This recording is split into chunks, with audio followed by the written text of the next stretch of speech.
Shalom sahabat jalan yang lurus, salam sejahtera buat kita semua dan dimanapun sahabat berada.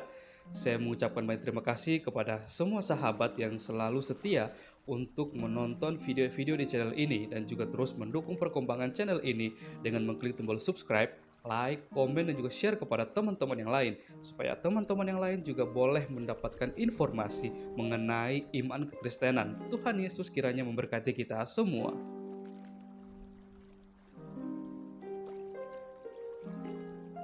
Sahabat jalan yang lurus, sangat disayangkan jikalau masih banyak orang di luar sana yang kerap kali mempelajari Alkitab bukan untuk mencari kebenaran di dalamnya, melainkan mereka malah mencari kesalahan di dalam Alkitab itu sendiri, di mana mereka mencomot-comot ayat Alkitab dan kemudian mereka tafsirkan sesuai dengan pemikiran mereka sendiri dan mereka menggunakan hal itu untuk menyerang iman kekristenan.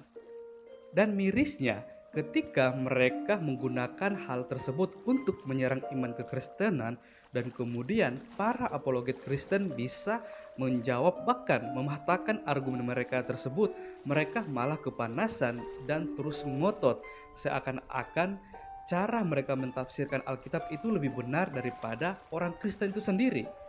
Karena pastilah orang Kristen yang akan lebih mengerti dan memahami tentang kebenaran firman Tuhan, karena kami sebagai orang percaya, sebagai orang Kristen mengimani Alkitab atau firman Allah itu sendiri, sedangkan mereka tidak beriman terhadap Alkitab atau firman Tuhan itu sendiri. Maka dari itu kita bisa melihat begitu banyak orang di luar sana, termasuk Ustadz Suma, ketika di dalam debat dia lebih banyak ngotot membahas tentang Alkitab, sedangkan dia tidak beriman terhadap Alkitab atau firman Tuhan yang orang Kristen percayai dan imani. Maka dari itu, mari kita saksikan bagaimana reaksi dari Ustadz Suma ketika setiap data yang dia bawakan semuanya itu bisa dibantah dan bahkan dipatahkan oleh para apologet Kristen. Tanpa berlama-lama, mari kita saksikan videonya. Tuhan Yesus memberkati kita semua.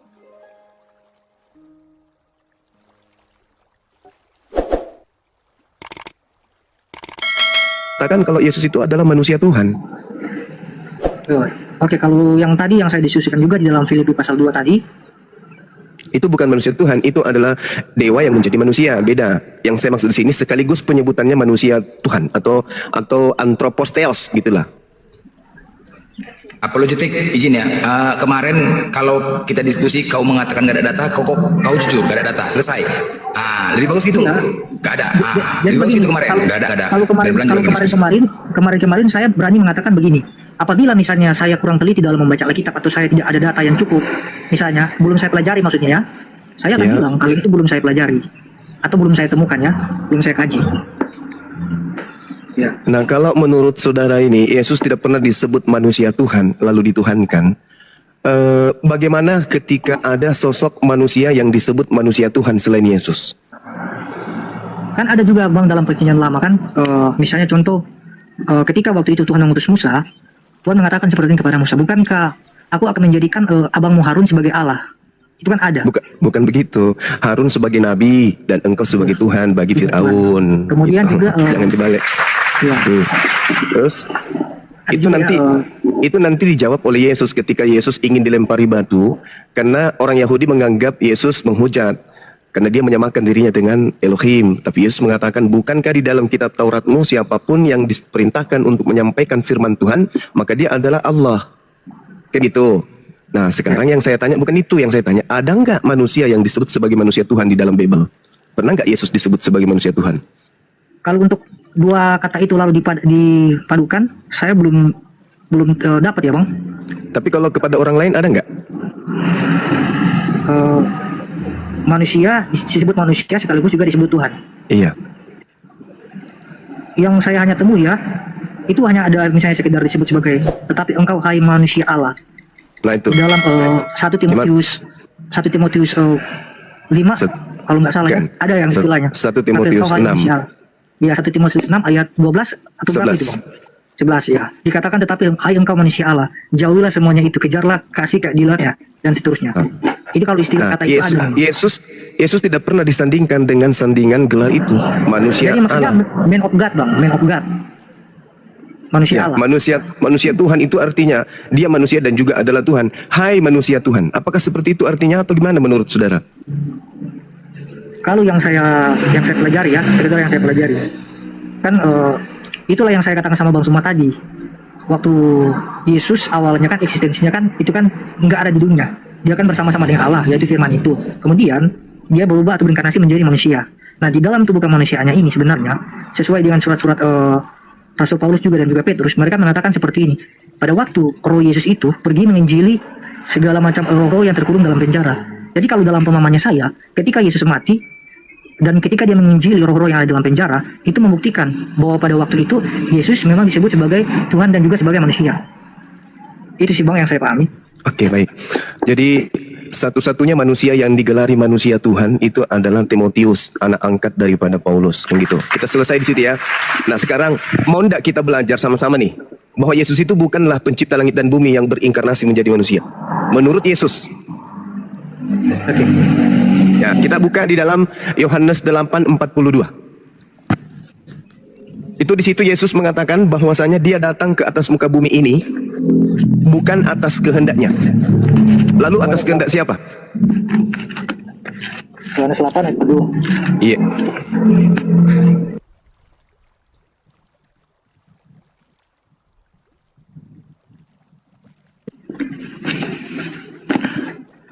Iya, Bang. Dia datang atas kehendak siapa? Kata Yesus kepada mereka, "Jikalau Allah adalah Bapamu, kamu akan mengasihi aku, sebab aku keluar dan datang dari Allah. Dan aku datang bukan atas kehendakku sendiri, melainkan Dia yang mengutus aku."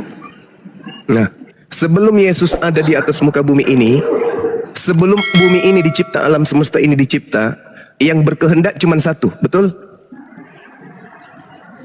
Dalam hal apakah pengutusan Yesus tadi atau dalam hal misalnya sebelum dunia diciptakan? Tuhan itu ada berapa kehendak pada dirinya? Yang punya wewenang berkehendak dalam diri Tuhan itu ada berapa? Tadi saya mengatakan sepanjang diskusi tadi saya mengatakan begini, bahwa Yesus ini adalah eksekutor, pelaksana dari setiap firman yang diucapkan oleh Allah. Jadi intinya Bapa itulah menjadi sumber itu. Ya, kalau itu berarti dia hanya sebagai rasul kan? Nah, ya silakan dulu lanjutkan dulu Bang Suma.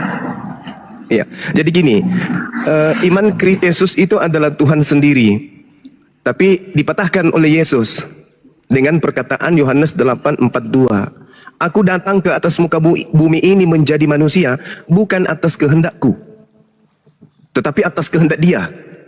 Artinya Yesus ini tidak punya kehendak sebagai Tuhan. Kalau Yesus itu adalah Tuhan itu sendiri datang mengambil rupa manusia sebagaimana surat Paulus di Efesus, maka dia akan berkata, aku datang di atas muka bumi atas kehendakku sendiri. Aku yang adalah aku ingin menjadi aku.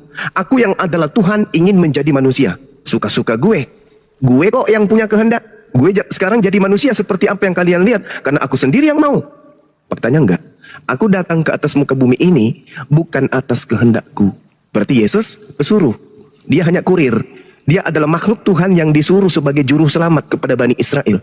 Akulah jalan, akulah kebenaran, akulah hidup. Tidak ada yang sampai kepada aku. Oh salah. Tidak ada yang sampai kepada Bapakku.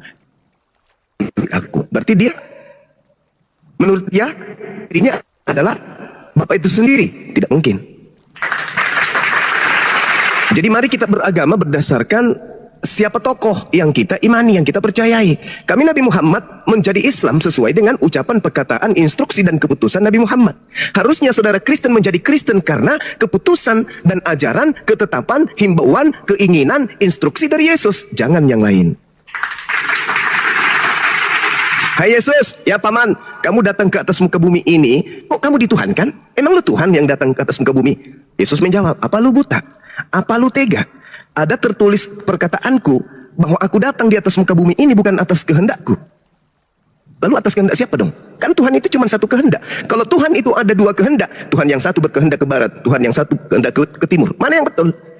Maka Tuhan menjadi bertentangan antara Tuhan yang satu dengan Tuhan yang lain. Makanya Yesus ketika di bumi, aku tidak berkata-kata dari diriku sendiri. Aku tidak dapat berbuat apa-apa dari diriku sendiri. Bahkan Yesus mengatakan, Bapa bersama dengan aku, sebab aku senantiasa melakukan apa yang dikehendaki oleh Bapakku.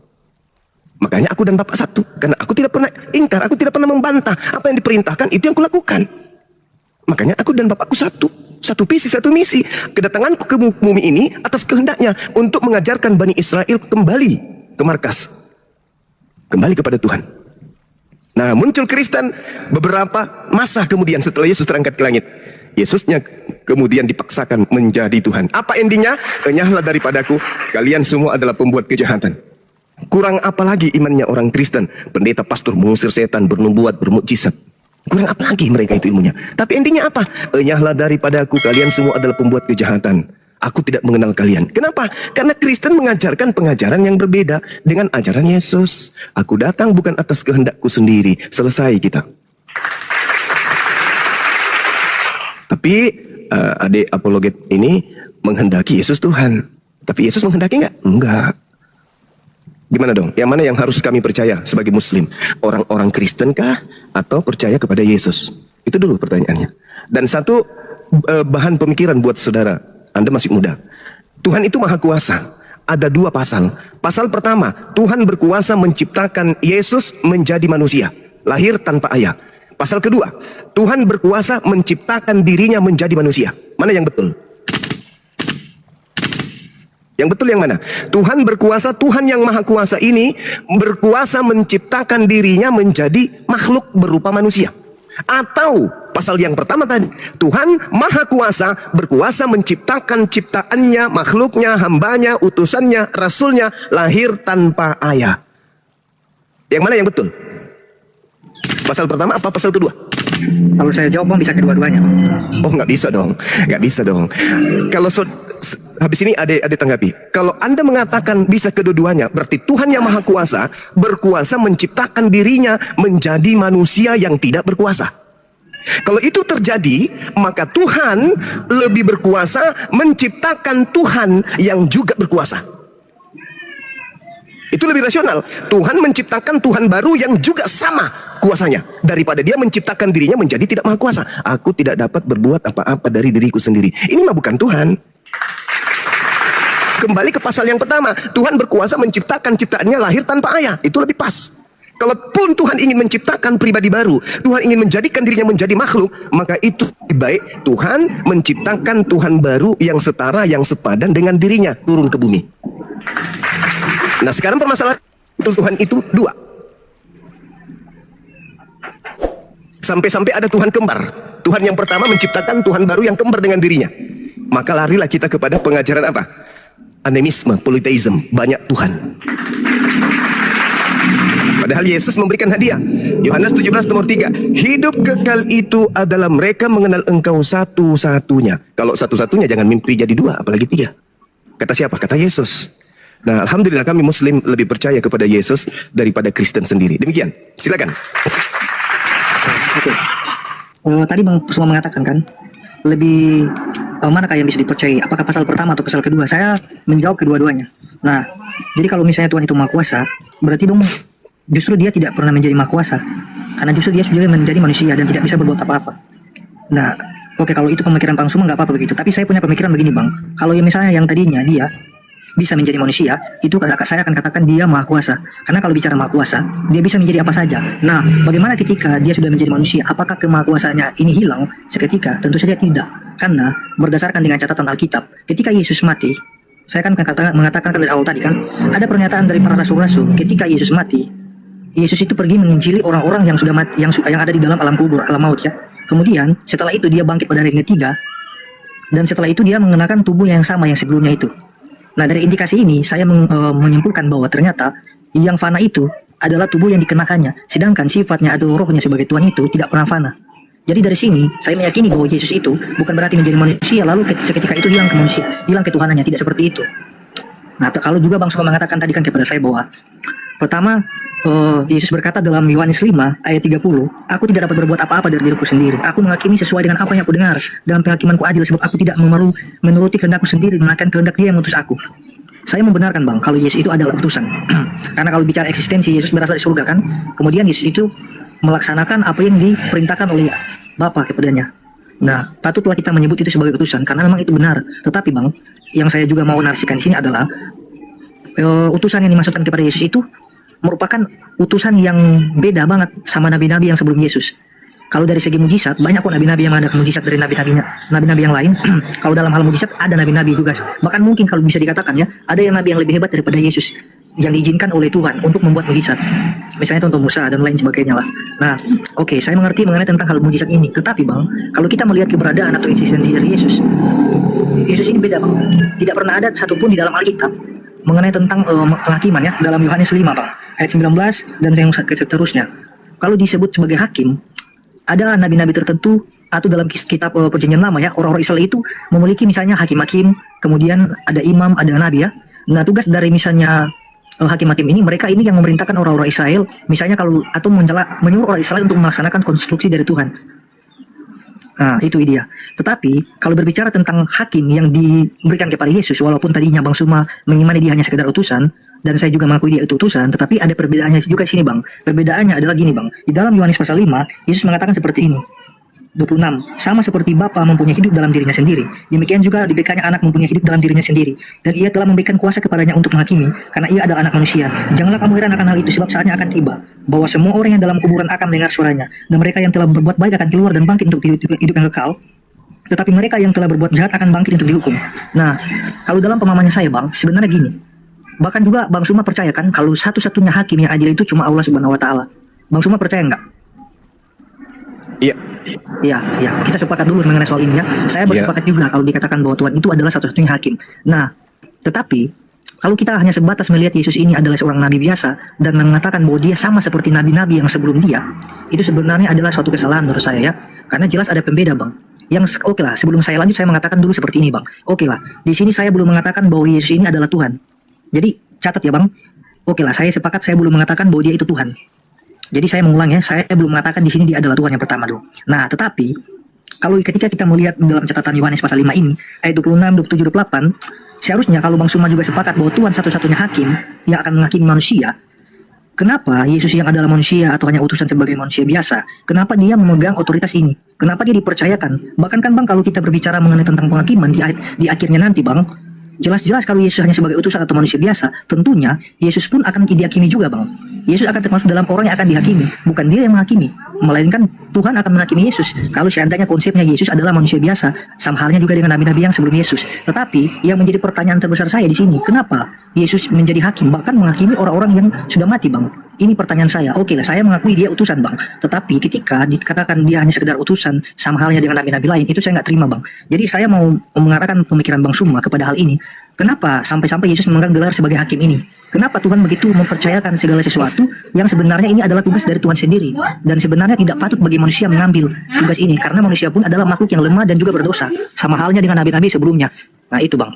Yang kedua Bang, sudah? Ya, oke itu dulu Bang, lanjutkan dulu. Ya, saya tanggapi dulu ya. Ya. Oke. Terkait ketika Anda sudah mengakui Yesus itu utusan, sebenarnya iman saudara itu sudah gugur di situ. Anda harusnya sudah gulung tikar. Ketika Anda mengakui Yesus itu utusan, selesai, pecah telur. Nah, kenapa demikian? Karena pencipta langit dan bumi itu bukan utusan. Di dalam Yesaya 63 nomor 9, bukan seorang duta atau bukan seorang utusan, melainkan Tuhan sendirilah yang menyelamatkan mereka. Dia yang menebus mereka dengan kasih. Nah, sekarang saya jelaskan kepada adik ini, Yesaya 63:9. Bukan seorang duta, bukan seorang utusan. Yesus itu seorang, Yesus itu duta, Yesus itu utusan. Berarti bukan Yesus. Loh, tetapi dia, tunggu sabar.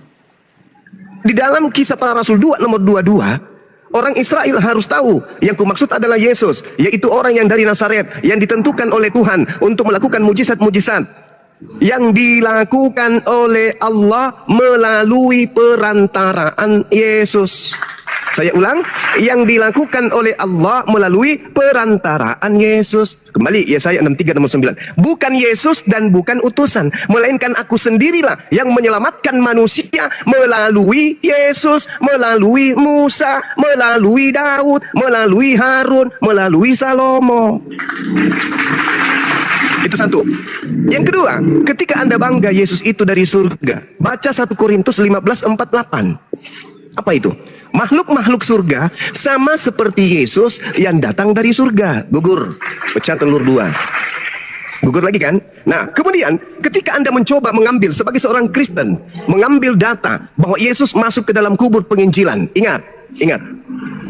itu adalah tanda untuk angkatan jahat. Masuk ke kubur, itu adalah angkatan jahat. Masuk ke dalam perut ikan Yunus, itu adalah simbol tanda untuk angkatan jahat.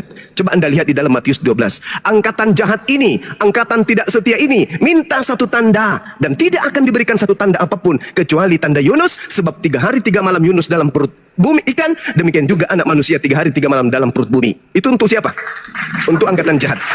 Kalau 3 hari 3 malam dalam perut bumi, maka hari ketiganya dia kemana? Terangkat, bangkit. Itu simbol untuk siapa? Angkatan jahat.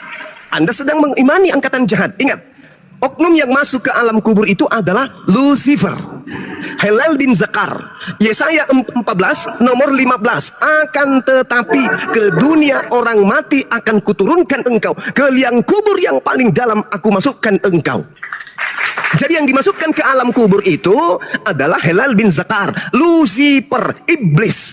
Kenapa Yesus kemudian mengambilkan simbol turun ke bumi, turun ke perut bumi itu sebagai simbol untuk angkatan jahat? Karena yang masuk ke dalam perut bumi itu adalah iblis. Bangkit pada hari ketiga yang ditemui oleh pengarang-pengarang Bible itu siapa? Iblis. Yang datang kepada Paulus itu siapa? Iblis. Yang datang kepada Pulau Patmos itu siapa? Iblis. Yang datang kepada Aeneas itu siapa? Iblis. Paham sampai sini? Paham ya? Yang ketiga, Yesus hakim. Kenapa Yesus hakim? Kenapa bukan Nabi Musa? Kenapa bukan Nabi Muhammad? Kenapa bukan Abraham? Kenapa Yesus turun kedua kalinya? Karena dia turun untuk menjadi hakim. Mau bukti? Mari kita lihat. Di dalam pengajaran Yesus yang dikabarkan kemudian oleh saudara-saudara Kristen sendiri melalui Matius 19, aku berkata kepadamu, sesungguhnya pada waktu penciptaan kembali anak manusia, Tuhan langit dan bumi bukan anak manusia, bersemayam di atas tahta kemuliaannya. Kamu, apa kata kamu di situ? Kamu yang telah mengikuti aku. Berarti humais, kalian semua yang mengikuti aku akan duduk juga di atas kedua belas tahta Daud, tahta untuk menghakimi. Berarti yang ikut ke Yesus juga menjadi hakim. Bukan cuman Yesus, gugur lagi. Nah, saya teruskan sedikit. Kenapa Yesus turun menjadi hakim? Coba Anda lihat di dalam Yohanes 12 nomor 48. Apa kata Yesus? Barang siapa yang menolak aku, barang siapa yang tidak menerima perkataanku, dia sudah ada hakimnya, yaitu firman yang telah aku katakan kepada mereka. Firman itulah kelak yang akan menjadi hakimnya di akhir zaman. Saya ulang, Yohanes 12:48. Barang siapa yang menolak aku, tidak menerima firmanku, dia sudah ada hakimnya, yaitu firman yang telah aku katakan kepada mereka. Firman itulah kelak yang akan menjadi hakim di akhir zaman. Pernah nggak Yesus mengatakan kepada muridnya, akulah Alfa dan Omega? Pernah nggak Yesus mengajarkan kalau dia adalah yang awal dan akhir? Pernah nggak Yesus mengatakan akulah sang bintang timur? Pernah nggak Yesus mengatakan akulah Tuhan yang datang dalam rupa manusia? Nggak pernah. Berarti perkataan-perkataan itu yang muncul dari gereja itu tidak akan menjadi bahan penghakiman, materi-materi pengadilan nanti di pengadilan Yesus. Yang menjadi perkataan-perkataan yang menjadi sub-sub materi pengadilan Yesus adalah, aku diutus hanya kepada domba yang hilang dari Bani Israel. Aku tidak berkata-kata dari diriku sendiri. Waspadalah kepada pengajar palsu yang datang kepadamu nyamar seperti domba, padahal mereka adalah serigala. Aku adalah utusan Bapa. Hidup kekal itu adalah mereka mengenal engkau satu-satunya Tuhan dan mengenal aku yang engkau utus. Itu perkataan-perkataan itu. Kenapa? Karena Yohanes 17:8, segala firman yang engkau berikan kepadaku telah aku sampaikan. Telah aku sampaikan. Berarti Yesus sudah menyampaikan firman sebelum terangkat ke langit.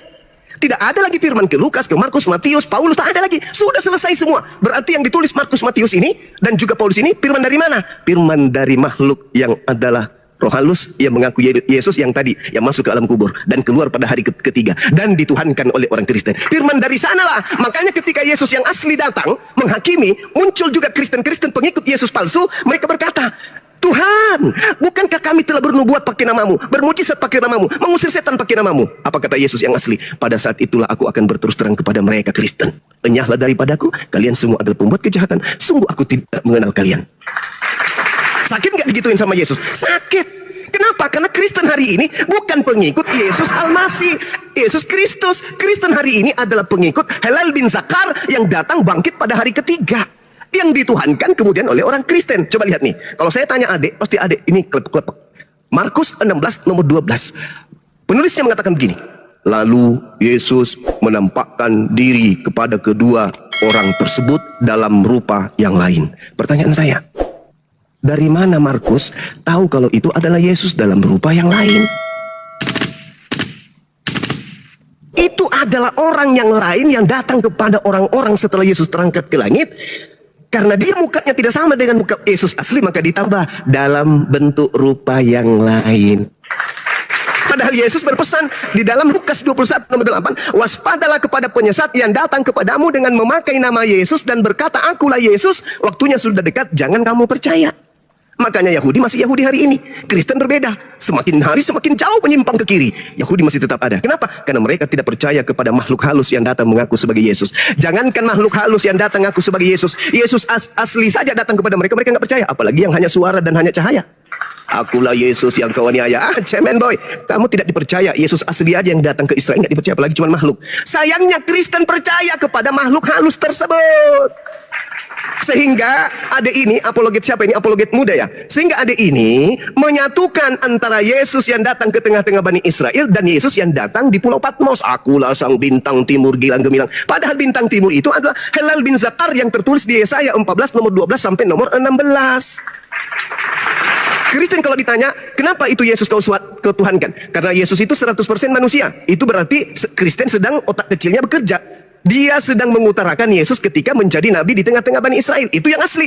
Ditanya lagi, tapi kok kamu sembah? Karena Yesus juga adalah 100% Tuhan. Nah, itu yang ketuhanannya itu adalah Yesus yang datang kepada Paulus in the gang. Digabungkan menjadi satu. Padahal Yesus yang adalah manusia berbeda dengan Yesus yang adalah dewa untuk orang Kristen. Tolong dipahami ini.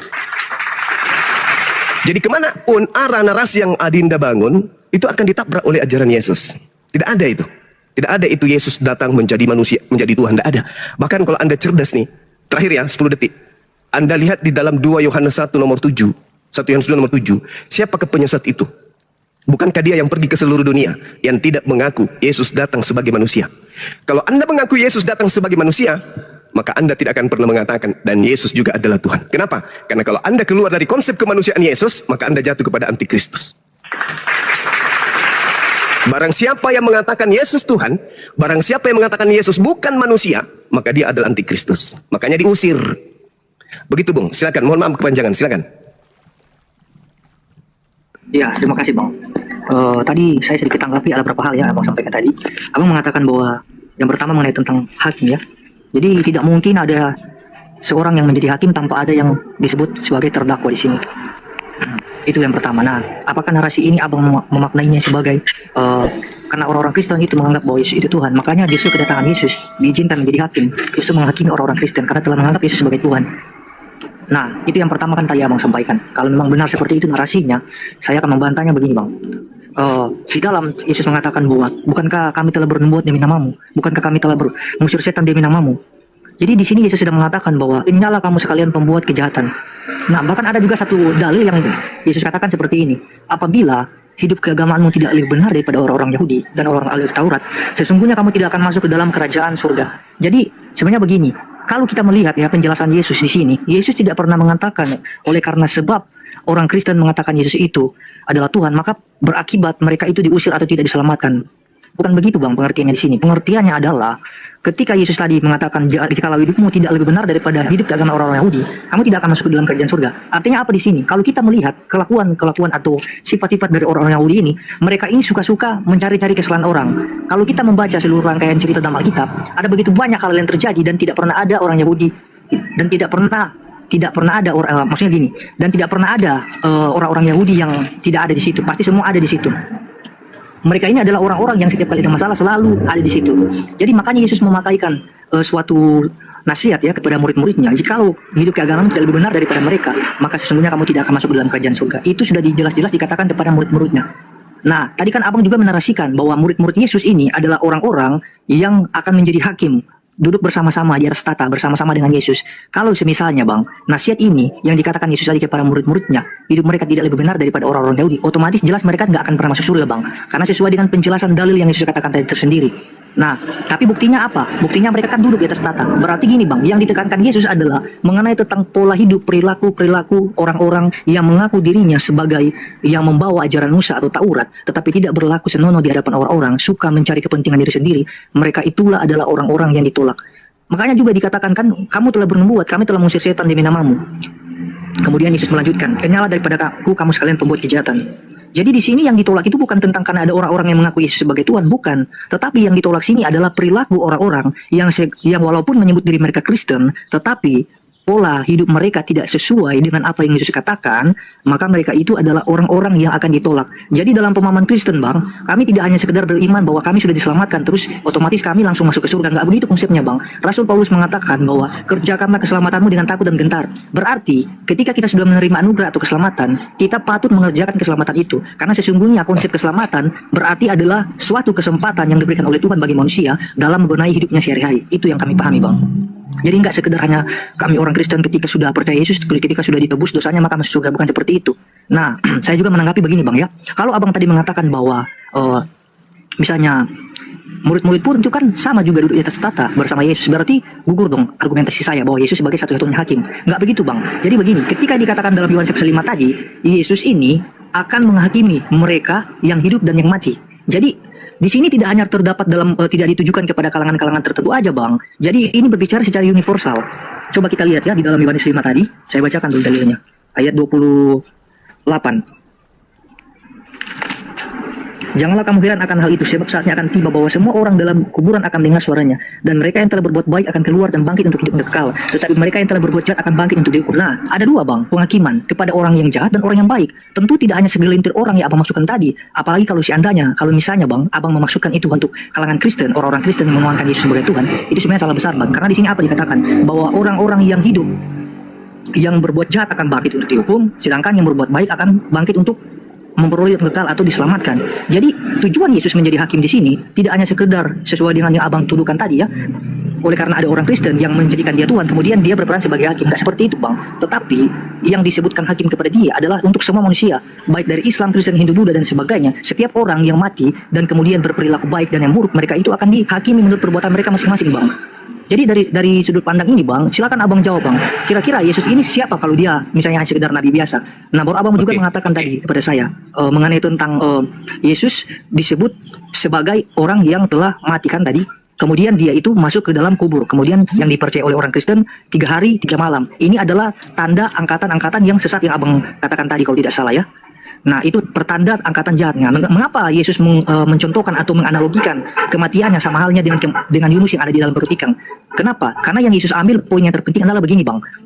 Pertama, ketika Yunus berada dalam perut ikan, dia itu tidak mati, namun hanya ada di dalam perut ikan. Sama halnya dengan Yesus yang ada dalam perut bumi, dia tidak mati. Makanya saya percaya begini, Bang. Yang saya percayai bahwa manusia yang hanya mati, tetapi Tuhannya atau yang saya katakan tadi, menginjili roh-roh yang ada dalam penjara itu tidak pernah mati. Kemudian saya tanggapi begini, Bang. Abang mengatakan juga kepada saya tadi bahwa orang-orang yang bersama-sama dengan Yesus yaitu Yakobus, Petrus dan Andreas mungkin saudaranya ya. Ketiga orang ini yang dibawa Yesus di atas bukit, kemudian Yesus menampakkan diri dalam rupa kepada mereka. Nah, ini, Bang, kejadiannya ini berlangsung ketika Yesus masih bersama-sama dengan murid-muridnya. Bukan itu terjadi ketika Yesus sudah jauh terangkat ke surga, Bang, seperti yang Abang katakan tadi. Nggak begitu konsepnya.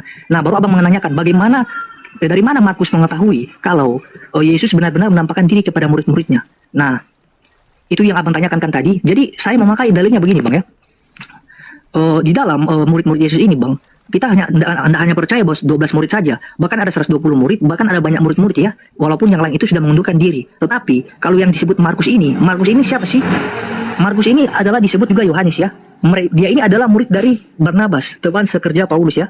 Bahkan kalau disebut juga Barnabas adalah orang tua rohani dari Paulus. Jadi Barnabas ini yang kemudian adalah disebut di dalam Alkitab bahwa dia adalah orang yang penuh dengan Roh Kudus. Jadi Markus ini atau disebut Yohanes ini yang menjadi penulis kitab ini lah yang menjadi orang yang menceritakan tentang kejadian ini. Dari mana dia mengetahuinya? Tentu saja dari cerita-cerita yang dikatakan oleh Barnabas kemungkinan dari gurunya sendiri. Dan dari mana Barnabas menerima? Karena Barnabas ini adalah seorang murid Yesus juga yang walaupun tidak secara khusus yang 12 ini, tetapi dia juga menjadi bagian dari murid itu, Bang.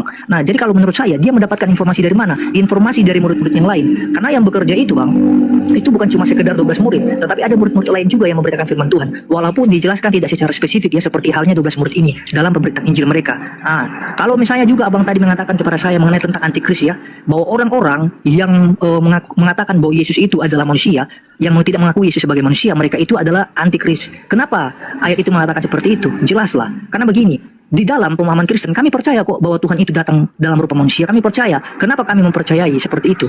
Karena begini, ketika Tuhan itu datang sebagai manusia, berarti Tuhan itu ketika kami mempercayai dia datang sebagai manusia, sama halnya juga kami percaya bahwa dia itu melakukan tujuannya ke dalam dunia ini, yaitu apa? melaksanakan setiap kehendak Bapa dalam hidupnya. Di samping memberitakan kebenaran dari Tuhan, dari Bapaknya, dia juga mengatakan pada hari ini telah tertulis bahwa anak manusia akan diserahkan ke tangan orang-orang berdosa. Mereka akan menyiksa dia dan disalibkan dan bangkit dari hari yang ketiga. Makanya penulis surat-surat di sini Paulus mengatakan bahwa kalau tidak mengakui Yesus datang sebagai manusia, mereka adalah antikris. Nah, karena apa? Karena mereka tidak pernah mengimani bahwa Yesus itu sudah mati sebagai manusia, sudah menebus dosa manusia. Nah, persoalannya Bang, kalau cuma hanya sekedar berbicara dari sisi kemanusiaan, Abang mungkin akan mengakui, bahkan orang Islam semuanya mengakui Yesus itu manusia.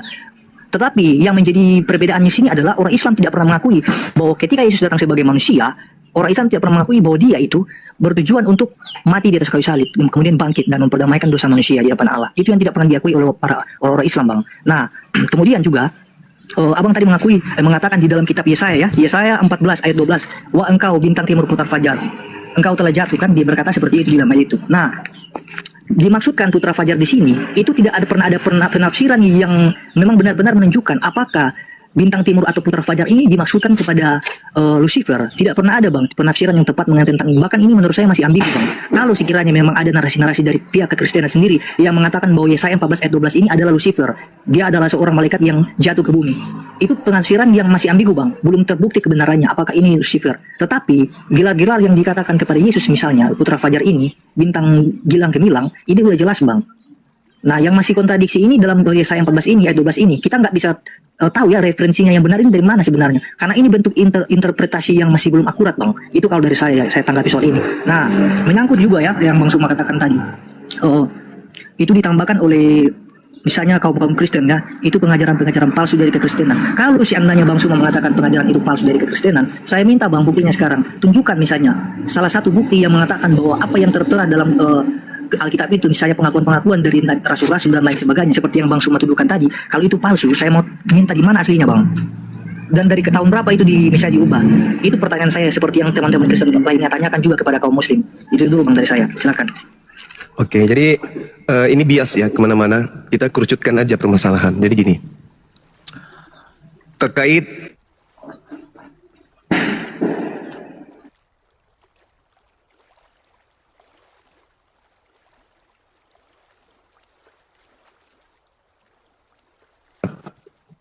mau tidak mau Anda harus akui itu.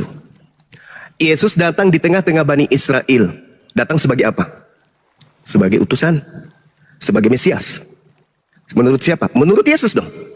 Kesaksian Yesus, aku datang memberikan kemudian kesaksian yang lebih penting daripada kesaksian Yohanes. Bahwa semua pekerjaan aku lakukan adalah pekerjaan yang membuktikan dan bersaksi bahwa engkaulah yang telah mengutus aku. Selesai. Yesus adalah utusan Tuhan.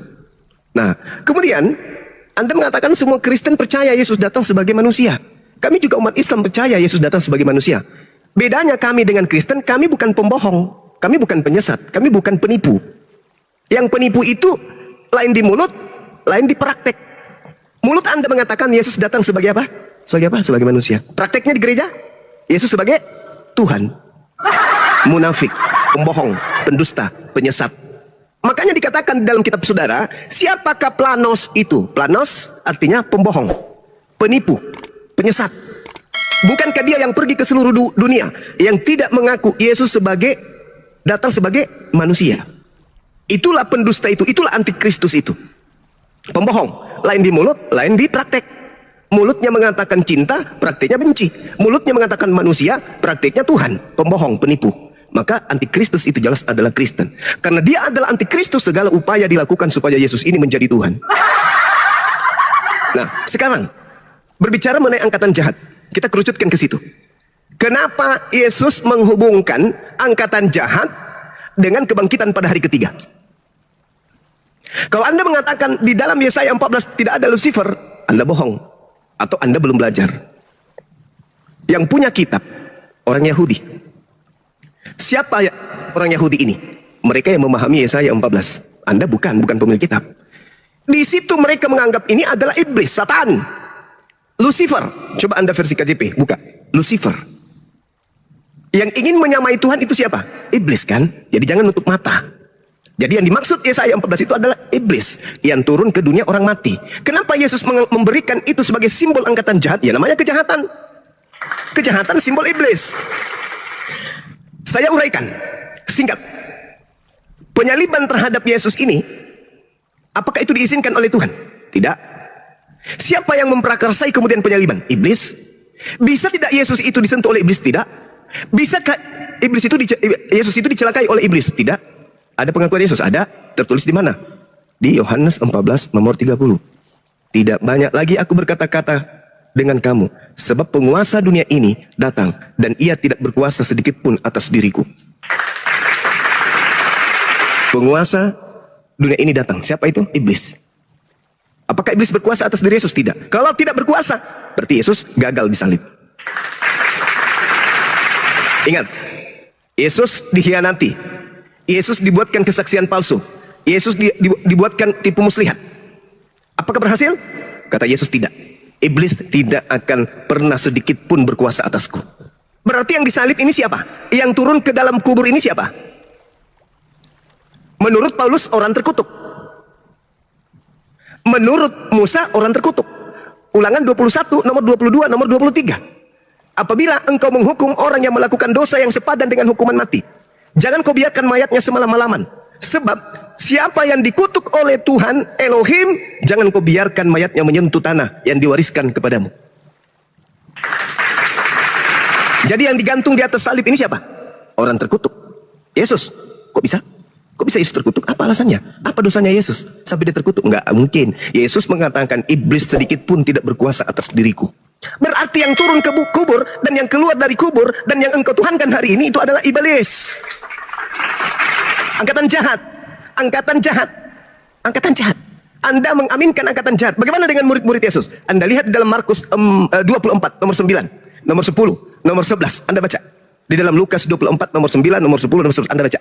Ketika kemudian orang datang di kuburan, tidak menemukan kemudian jasad oknum tersebut, mereka datang melapor kepada 11 muridnya. Apa yang dikatakan? Hei murid-murid, ya paman, orang yang ada di dalam kubur itu hilang. Ah masa? Katanya dia sudah mati. Iya, cobalah kau pergi. Mereka tidak percaya. Murid-murid tidak percaya akan kebangkitan hari ketiga. Tidak percaya sama sekali. Meskipun demikian, Petrus menengok ke kubur. Apa yang dikatakan Petrus dalam hatinya? Apa yang sedang terjadi ya? Tuh. Kenapa Petrus bertanya dalam hatinya setelah melihat kuburan hanya ada kain kafan? Petrus bertanya, apa yang sedang terjadi ya? Andai saja Petrus dan kawan-kawannya angkatan jahat, maka semua mereka akan percaya kebangkitan. Malah ketika Yesus datang, di data nomor 37-nya, apa kata mereka? Apa kata Lukas? Mereka ketakutan sebab mereka mengira melihat hantu. Coba. Padahal harusnya kalau murid-murid ini angkatan jahat, harusnya mereka berlarian memeluk Tuhannya. Tuhan, kita sudah bangkit pada hari ketiga. Sebagaimana tanda yang kita minta. Ya guru, berikanlah tanda kepada kami. Tidak akan diberikan tanda kepada angkatan jahat selain tanda Yunus. Apa itu? Bangkit pada hari ketiga. Muridnya percaya enggak? Enggak, malah mengiranya melihat hantu. Tapi Kristen percaya bahwa kebangkitan itu adalah keselamatan. Siapa yang mengajarkan itu? Siapa yang mengajarkan? Iblis yang datang mengaku Yesus. Melalui siapa? Melalui Paulus. Mau bukti? Silakan Anda lihat di dalam Matius 12 yang saya bacakan tadi tentang angkatan jahat. Di situ Yesus menerangkan kemudian bahwasanya iblis masuk kepada orang yang bertaubat. Masuk ke dalam tubuhnya. Di dalam Matius 12 nomor 43. Apabila roh jahat keluar dari manusia, ia pun mengembara ke tempat-tempat yang tandus mencari pemberhentian. Tetapi ia tidak mendapatkannya. Lalu ia berkata, aku akan kembali ke rumah yang telah kutinggalkan itu. Maka pergilah ia dan mendapati rumah itu kosong, bersih, tersapu dan rapi teratur. Lalu ia keluar dan mengajak 7 roh lain yang lebih jahat daripadanya. Dan mereka masuk dan berdiam di situ. Maka akhirnya keadaan orang itu jauh lebih jahat daripada keadaannya semula. Demikianlah juga yang berlaku atas angkatan jahat ini. Jadi angkatan jahat kemasukan 8 roh jahat di dalam tubuhnya. Yang datang kepada Paulus itu bukan Yesus. Yang datang kepada Paulus itu adalah roh jahat. Angkatan jahat. Jelas itu.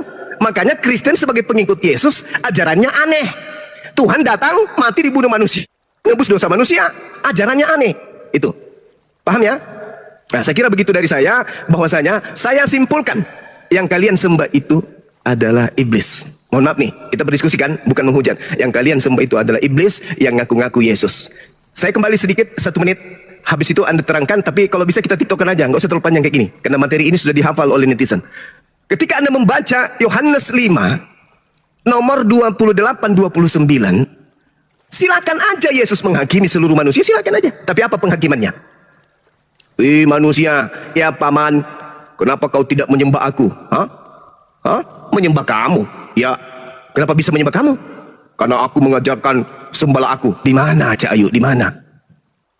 Wih, manusia. Ya paman, kenapa kamu tidak ke gereja? Emang ada perintahmu? Gak ada sih. Paman, kenapa kamu membiarkan kemudian dirimu tidak makan babi? Emang ada ajaranmu makan babi? Manusia. Ya paman, kenapa kamu tidak kemudian ibadah minggu? Emang ada perintahmu ibadah minggu? Kenapa kau tidak menuhankan aku? Emang ada perintahmu menuhankan dirimu? Makan babi, tidak bersunat, emang ada? Ada perintahmu untuk menjadi Kristen? Gak ada kan? Nah, apa yang mau dihakimi? Kalian Kristen. Yang dihakimi kalian. Orang akan dibangkitkan, diupah berdasarkan perbuatannya masing-masing. Yang baik masuk surga, yang jahat masuk neraka. Siapa yang jahat? Siapa yang jahat? Siapa angkatan jahat? Siapa yang kerasukan 8 roh jahat? Siapa yang mengajarkan kemudian menyembah kepada manusia? Siapa yang mengajarkan kemudian menyembah kepada roh? Yang jahat siapa? Yang memanggil Yesus Tuhan siapa? Yang bernubuat pakai nama Yesus siapa? Yang bermujizat pakai nama Yesus siapa? Siapa yang dinubuatkan sebagai angkatan jahat? Yang kemasukan 8 roh? Yang jahat masuk ke neraka.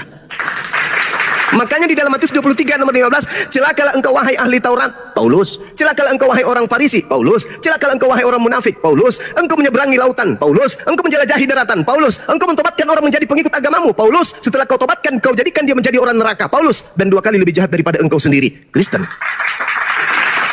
Siapa orang Farisi? Ahli Taurat yang menjelajahi daratan meninggalkan Yerusalem, menjelajahi daratan menyeberangi lautan, mentobatkan orang-orang di luar Yerusalem menjadi pengikutnya. Itu siapa? Paulus. Apa nama pendiri? Apa nama agama yang didirikan? Karisteng. Di mana Paulus mendirikan agama Karisteng? Kisah Para Rasul 24 nomor 5. Tuh. Paulus ini adalah penyakit sampar. Dia telah menyesatkan orang-orang Yahudi di dunia yang beradab. Dia adalah tokoh dari agama Karisteng.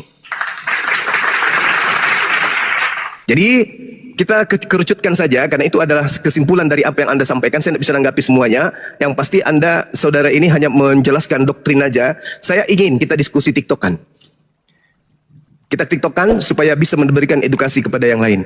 Ketika Yesus datang ke atas muka bumi ini, dia mengajarkan dirinya adalah manusia yang diutus sebagai Rasul Tuhan, atau mengajarkan dirinya sebagai Tuhan yang menjadi manusia? Mana yang betul? Silakan. Tiktokan kita, tiktokan. Oke, saya tanggapi dulu pernyataan Bang Suma, kemudian setelah itu kita tiktokan, Bang. Jangan terlalu panjang tapi ya. Oke. Ya, pertama ya, singkat aja ya. Tadi Bang Suma mengatakan bahwa kalau seandainya murid-murid Yesus termasuk dalam angkatan yang jahat, tentunya mereka juga pasti akan mengatakan bahwa Yesus telah bangkit. Nah, ini menurut saya kesalahan terbesar, Bang. Kenapa? Karena di dalam dalam Matius 27 ayat yang ke-63, dan mereka berkata, Tuhan kami ingat bahwa si penyesat itu sewaktu hidupnya berkata, sesudah 3 hari aku akan bangkit. Bahkan ada juga ayat-ayat yang banyak ya, jelas Yesus mengatakan ya, bahwa sesudah 3 hari dia akan bangkit. Dalam Yohanes 28, Yesus juga mengatakan di situ mengenai tentang Thomas ya. Thomas berkata, sebelum aku mencucukkan tanganku ke lambungnya atau ke jarinya, ke tangannya, maka sekali-kali aku tidak akan percaya. Dan ketika itu Yesus menampakkan diri kepada Thomas. Dia mengatakan ya, dia menampakkan diri kepada Thomas. Nah, di dalam pernyataan ini sebenarnya, Bang, kalau kita beralih ke dalam Matius pasal 27 tadi, Bang, ayat 68 dan seterusnya, Bang, seharusnya orang-orang atau mahkamah agama ini yang patut dipersalahkan, Bang, dan bukan murid-murid Yesus. Karena murid-murid Yesus juga, walaupun memang ada beberapa murid yang tidak percaya, tapi jangan lupa juga, Bang, ya, kalau Abang mau cek misalnya di dalam Matius 28, di situ ada seorang murid yang disebut Maria ya. Dia itu pergi ke kuburan Yesus, dan dia berjumpa di sana dengan malaikat. Dia mencek, dan ternyata malaikat itu berkata kepadanya, akan tetapi malaikat itu berkata kepadanya, perempuan itu, janganlah kamu takut, sebab aku tahu kamu mencari Yesus yang disalibkan itu. Ia tidak ada di sini, sebab ia telah bangkit sama seperti yang telah dikatakannya. Marilah tempat ia berbaring. Dan segera sesudah pergi, katakanlah kepada murid-muridnya, dan seterusnya. Nah, di sini ada konfirmasi, Bang, bahwa ternyata yang Yesus sampaikan kepada murid-murid Yesus jauh sebelum Yesus disalibkan, itu sudah sinkron sekali dengan pernyataan di sini, Bang, dalam Matius 28. Bahkan juga, kalau seandainya Yesus tidak pernah dibangkitkan, atau itu adalah suatu dusta, Bang, mengapa murid-murid Yesus setiap kali menyampaikan kebenaran, termasuk Rasul Petrus, bahkan juga ada banyak saksi-saksi dari murid Yesus, mereka mengatakan bahwa Yesus itu telah bangkit. Yesus bangkit. Ada banyak kok ayat-ayat yang bisa saya paparkan, cuma kan sayangnya waktunya terbatas, Bang. Ada banyak, Bang. Kalau yang seharusnya dipersalahkan ini adalah mahkamah agama Yahudi sebenarnya. Mereka itulah yang membelokkan kebenaran, Bang. Yang tadinya mereka mengingkari kalau Yesus itu sudah bangkit. Mereka membuat suatu tipuan dengan mengatakan mayatnya sudah dicuri oleh murid-muridnya. Padahal sebenarnya Yesus jelas bangkit dari antara orang mati, Bang. Itu dulu, Bang. Nah, saya nggak mau panjang lebar, saya kembali kepada Yohanes 5 tadi, Bang. Yang Abang katakan tadi itu nggak jelas, Bang, ya. Itu hanya sekedar ocehan dari Abang saja. Karena apa? berbicara tentang penghakiman, Bang, itu berbicara secara universal, Bang. Tidak hanya sekedar kaum kekristenan tertentu. Nah, Abang Zuma juga nggak menjawab pertanyaan saya ya. Kalau memang pernyataan-pernyataan dalam Alkitab ini itu palsu, kenapa Bang Zuma nggak bisa menunjukkan yang aslinya, Bang? Itu dulu dari saya. Kemudian, kalau misalnya tadi juga, Bang, Abang hanya sekedar misalnya berkata bahwa oh, itu akan dihakimi oleh Kristenannya. Itu orang Kristen yang akan dihakimi. Pertanyaan saya, Bang, kalau misalnya Yesus itu bukan Tuhan, Bang, kalau misalnya Yesus hanyalah seorang nabi biasa, kita kan udah sepakat nih dari awal bahwa hakim itu adalah Tuhan. Kenapa Yesus menjadi hakim, Bang? Kenapa? Karena bicara terdakwa ini bukan hanya sekedar Kristen ya, tapi saya mengatakan tadi universal. Semua orang dari kalangan manapun, dari agama tertentu, agama manapun, itu akan dihakimi oleh Yesus. Dan bukan penghakimannya menurut Abang Suma katakan tadi, beda, Bang. Saya bahkan nggak pernah bisa menjelaskan apa yang akan dihakimi. Tapi intinya kalau berbicara tentang penghakiman, jelaslah, Bang, untuk semua orang, Bang. Jadi nggak hanya sekedar dari pihak Kristen atau kalangan Kristen tertentu. Itu, Bang, dari saya. Dan Bang Suma nggak bisa menjawab ini, Bang. Kenapa Yesus menjadi hakim? Padahal yang kita ketahui, hakim itu hanyalah Tuhan. Apakah bisa sang pencipta ini bisa memberikan kewewenangannya atau otoritasnya kepada ciptaannya atau yang dimaksud kepada Yesus ini? Apakah bisa, Bang? Sebenarnya Anda tadi itu sudah mendengarkan Matius 19 jelas bahwa pengikut Yesus juga menjadi hakim. Selesai ya, di situ. Tapi kan begini, Bang, tadi. Ketika Abang mengatakan mereka juga duduk di atas tahta, kan? Nah, itu kan yang mengangkat mereka kan Yesus kan, tetapi yang menjadi hakim satu-satunya, yang berbicara yang membangkitkan orang-orang mati, yang menjadi hakim satu-satunya yang mampu berbicara di atas segala macam otoritas, itu adalah kepada Yesus. Nah, jadi begini, saya pakai dalil satu ya, saya tunjukkan dalil juga yang terakhir. Misalnya ya, Yesus mengatakan seperti ini, Bapa tidak menghakimi siapapun juga, tetapi melainkan telah memberikan penghakiman itu sepenuhnya kepada anak. Nah, jadi jelas di sini, Bang, penghakiman itu seluruhnya kepada anak. Nah, karena juga murid-murid ini berasal dari Yesus, jadi mereka juga patut duduk bersama dengan Yesus. Tapi baik. Yang menjadi Kita masuk. itu, Bang, tadi. Kita titokan. Materi penghakiman Yesus apa? Saya nggak bisa jelaskan, Bang. Yesus menjelaskan materi penghakimannya. Yesus jelaskan. Ayo. Iya, dalilnya begini, Bang. Yohanes 5 kan tadi kan? Iya, itu kan enggak. kan? Anda mengatakan Yesus menghakimi seluruh umat manusia sehingga dia Tuhan. Oke, itu konsep agama Kristen. Sekarang begini, Bang. materi penghakiman Yesus. Alamak. Dari awal saya mengatakan begini, Bang. Ya, jadi begini, Bang. Saya mengatakan dari awal begini, oke lah, Bang. Saya ikuti narasi Abang dengan mengatakan bahwa Yesus itu bukan Tuhan. Nah, tetapi, memang dia bukan Tuhan, dia manusia. Ya, oke, ya. Tetapi ketika Abang mengatakan seperti itu, kenapa ada seorang manusia yang padahal sebenarnya manusia itu sendiri pun akan dihakimi oleh Tuhan, benar nggak? Yesus dihakimi memang, betul. Nah, kenapa Yesus lah sebaliknya menjadi hakim? Lah, karena kan tadi saya sudah menjelaskan, karena Yesus itu dituhankan di hadapan Tuhannya.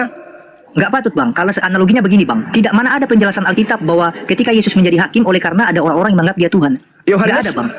Matius 7 nomor 22 sampai 23. Bukankah kami telah berbuat mengusir setan demi nama pada hari ini juga aku akan berterus nyala daripada kamu sekalian hai pembuat kejahatan.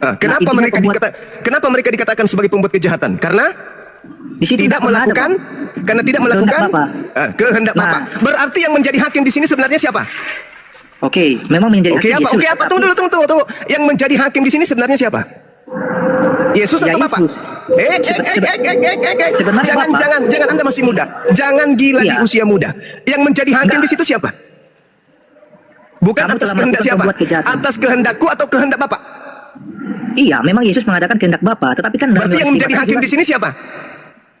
Tapi Yesus kan mengatakan, Bang, di dalam Yohanes juga dia mengatakan, Bapa tidak menghakimi siapapun juga, tetapi telah menyerahkan penghakiman itu sepenuhnya kepada anak. Penghakiman itu kemudian landasannya apa?